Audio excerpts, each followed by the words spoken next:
Walang takot na sumama ang mga artistang ito sa rally.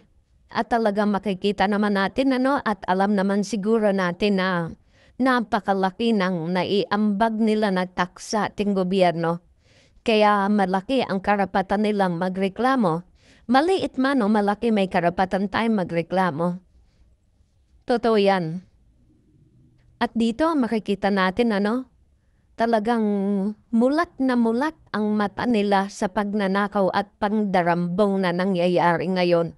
Na grabe naman talaga garapalan at harapan. Na hindi naman lingid sa atin na nakikita natin ang mga lavish lifestyle na mga nakikita natin sa social media. Grabe. At sana panawagan nila na managot ang magnanakaw, maging anuman ang kulay mo. Walang pinipiling kulay dito, basta magnanakaw ka, kailangan managot ka. Yun ang mga panawagan nating mga mamamayang Pilipino. Paano uunlad ang ating Pilipinas kung puro pagnanakaw na lang ang gagawin nila? Sila mayaman, ang Pilipinas naghihirap.